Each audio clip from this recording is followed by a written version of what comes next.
যেতিয়া পুৱতি নিশা সমগ্ৰ দেশ গভীৰ নিদ্ৰাত আছিল সেই সময়ত অসমৰ লোকসকলে চিনেমা হলৰ সন্মুখত ভিৰ কৰিছিল আমাৰ প্ৰাণৰ শিল্পী জুবিন গাৰ্গৰ অন্তিমখন চিনেমা ৰৈ ৰৈ বিনালে চাবৰ বাবে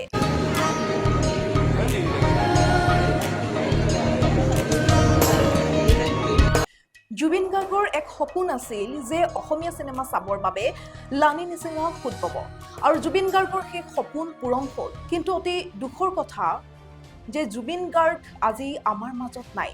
যিগৰাকী জুবিন গাৰ্গে অসমীয়া চিনেমাক লৈ এনেসমূহ সপোন দেখিছিল সেইগৰাকী জুবিন গাৰ্গৰ সপোন পূৰণ হ'ল কিন্তু সেইসমূহ চাবৰ বাবে জুবিন গাৰ্গ আজি আমাৰ মাজত নাই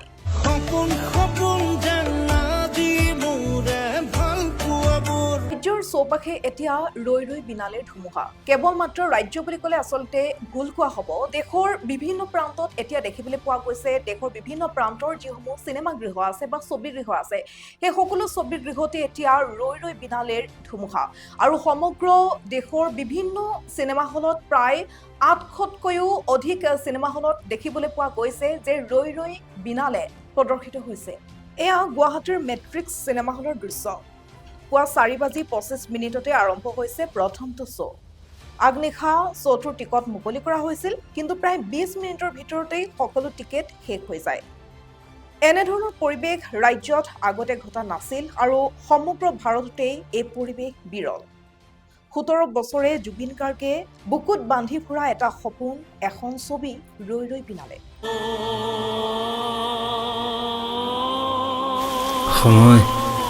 সময়ক মই আটাইতকৈ ভাল কৰোঁ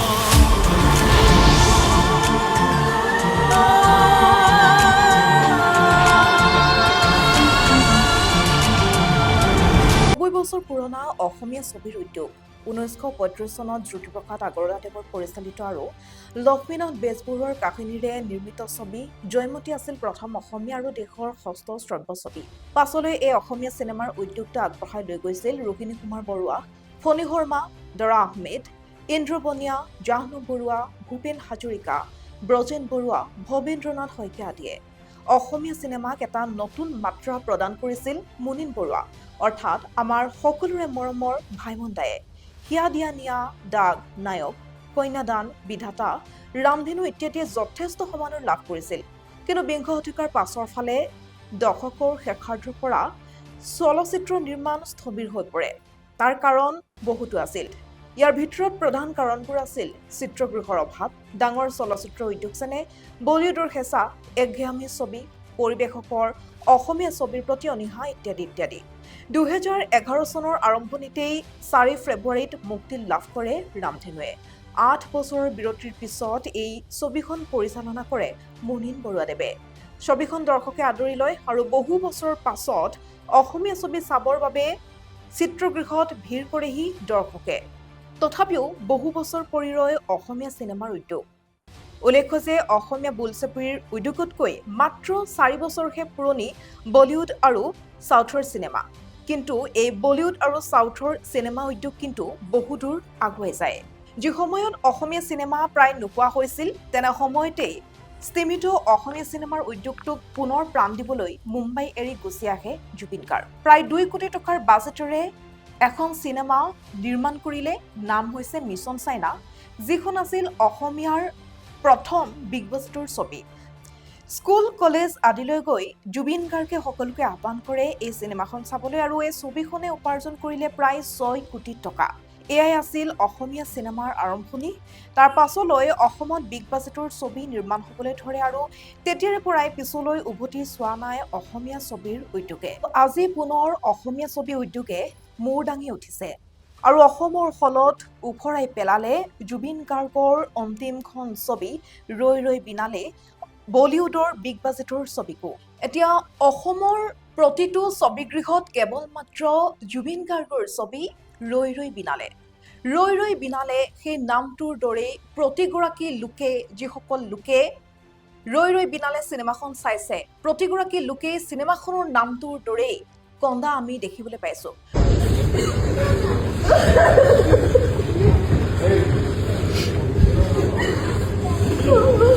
প্ৰতিগৰাকী লোকেই চিনেমা হললৈ গৈছে চিনেমা হললৈ গৈ ওলাই অহাৰ পাছত তেওঁলোকে ওলাই আহি ভাষা হেৰুৱাইছে কেৱল মাত্ৰ তেওঁলোকৰ